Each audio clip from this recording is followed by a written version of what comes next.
Mr. President. Senator from Vermont. Mr. President, I ask the call of the quorum be dispensed with. Without objection, so ordered. Mr. President, the distinguished presiding officer is, like myself, a New Englander and knows what fall is like in our part of the country.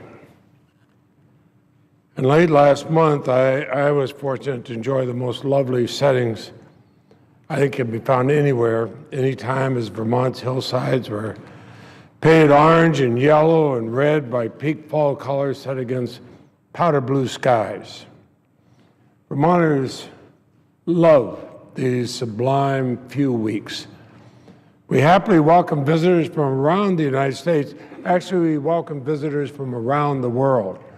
It's interesting to walk down the streets of some of our cities and just hear several different languages being spoken as visitors come here. And they share the experience, and they hike, and they bike, and they fish, and they hunt on our extensive conserved natural areas.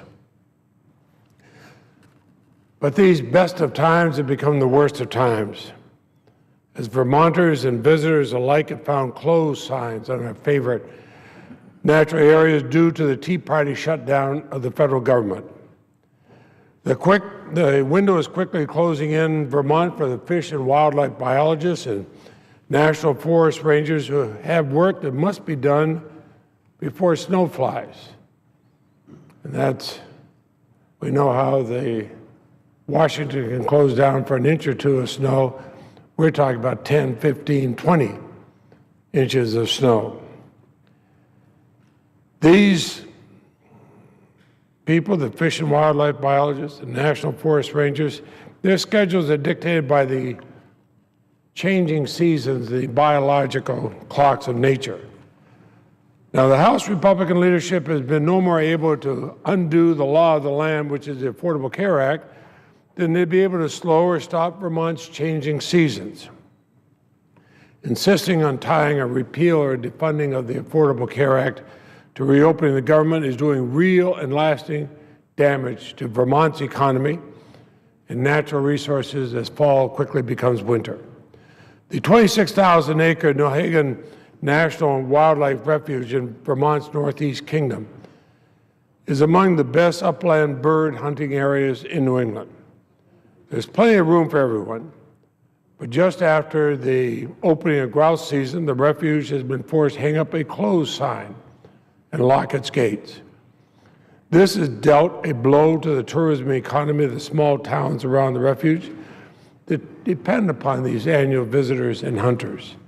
The Missisquoi National Wildlife Refuge on the shores of Lake Champlain is without doubt the best and most extensive freshwater duck habitat in New England. Huge meadows of wild rice attract thousands of migrating waterfowl, legions of bird watchers and hunters. But with the fall migrations in full swing, the Missisquoi National Wildlife Refuge hung up a closed sign and locked its gates for the start of the fall hunting season. Hikers looking for the best panoramic views of Vermont's fall colors flock to the Appalachian Trail and Vermont's Long Trail, which run together up the spine of the Green Mountains through the 400,000-acre Green Mountain National Forest. Through hikers and weekenders, day trippers, spread out to enjoy hundreds of miles of trails, but only a skeleton crew of forest rangers and fire crew remain on the job. Visitor centers, restrooms are closed. Even volunteer workers have been pulled from the trail and forced to stop shelter work and trash collections at trailheads because of the Tea Party shutdown. These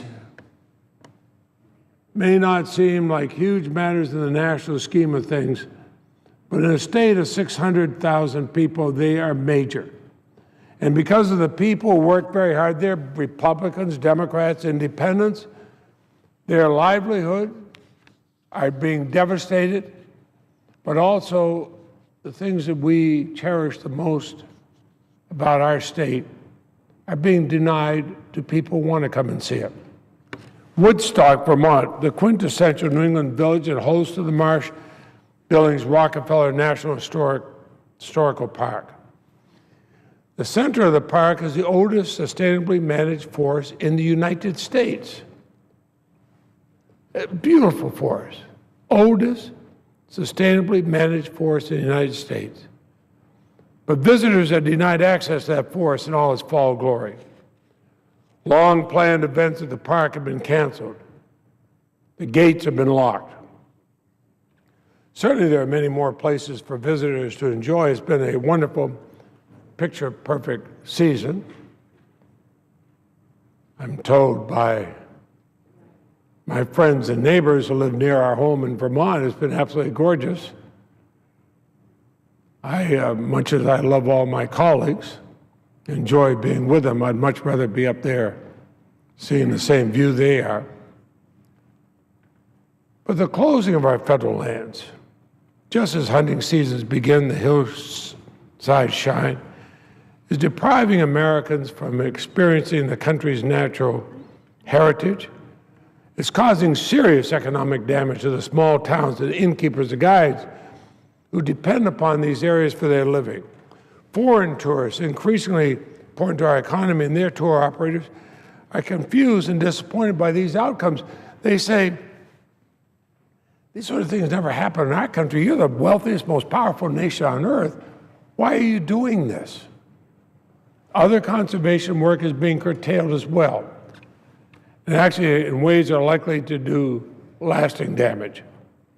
Control of parasitic sea lamprey in Lake Champlain has to be accomplished each fall to protect game fish and threatened species. There's a very short window when the sea lamprey treatments can be applied before these parasites migrate from the rivers to the lake. And that window is fast closing. It's going to be missed if U.S. Fish and Wildlife Service biologists remain on furlough. If these fall treatments do not take place, thousands of young sea lamprey will be allowed to reach the lake where they are immune to treatment. They live for years. They devastate the fisheries. It'll undo years of work. It'll waste millions of dollars. Taxpayers' dollars that have been invested in this program will be wasted by a small group of radical obstructionists run out to jump in front of the cameras and say things that make no sense at all. And in Vermont and across the country, there's a lot of work that needs to take place on our federal land before winter snows sweep in. Snowmobiling is very popular among my constituents. It's a mainstay during our winter economy. But fall is the time that the trails are graded and bridges repaired. Our most important trail networks are on federal lands. Important maintenance is being delayed or deferred in some cases due to a Tea Party shutdown. Trails are not open before the snow flies. The devastating impact on tourism and local communities is going to last all winter long. And it's going to impact people who want to go to work every day, who are hardworking, honest, good people who can't understand what is happening here in Washington, nor can I. Fall in Vermont is the most glorious season. It's my favorite one. We welcome visitors. We get outdoors ourselves. We're busy preparing for the long winter to come. And our hardworking federal partners are proud of the work they do on these federal lands. And they know that this manufactured Tea Party crisis is causing real and lasting damage to our natural resources and the Vermont economy. And national parks and refuges in Vermont are not the only places closed for business. According to the Coalition of National Park Service Retirees, every day that the federal government is shuttered costs the Park Service nearly $500,000 in lost fee collections nationwide. And the impacts are even greater for the surrounding communities. They're losing $76 million per day in visitor spending. Well, some in the Tea Party actually have the arrogance to go on television and argue that shutting down the federal government is saving us money. The truth is just the opposite. It's costing every one of us taxpayers money, and it's costing everybody in the private sector huge amounts of money. And now as we reach day 15, the Tea Party shutdown, the Park Service has been denied over $6 million in lost revenues. But local communities, these are not government workers, the local communities, these are honest, hardworking men and women, they've lost over $1 billion. That's why several states have chosen to foot the bill to reopen a handful of national parks to stop further losses to local economies. The cost from shutting down the government, paired with the lost revenue, that's what's keeping us in the red. So I'd say to this small group of obstructionists, stop wasting time. Put our government back to work. Put our government back to work. Show the rest of the world that we really are the great country we know we are. I want to get back to work for Vermonters, but we owe it to our constituents to resolve this now. Start making real decisions about our future. Speaker Boehner should call up the Senate continuing resolution for a vote. It would receive bipartisan support. We'd put an end to this pointless Tea Party shutdown. We'd reopen our federal lands. We'd be supporting our local economies. There's more I could say, Mr. President, and I will. But I applaud Majority Leader Reid for working with the Republican leader, Senator McConnell. I applaud them for being what grown-ups should be and trying to bring us back and try to bring our government back and showing what a great country we are.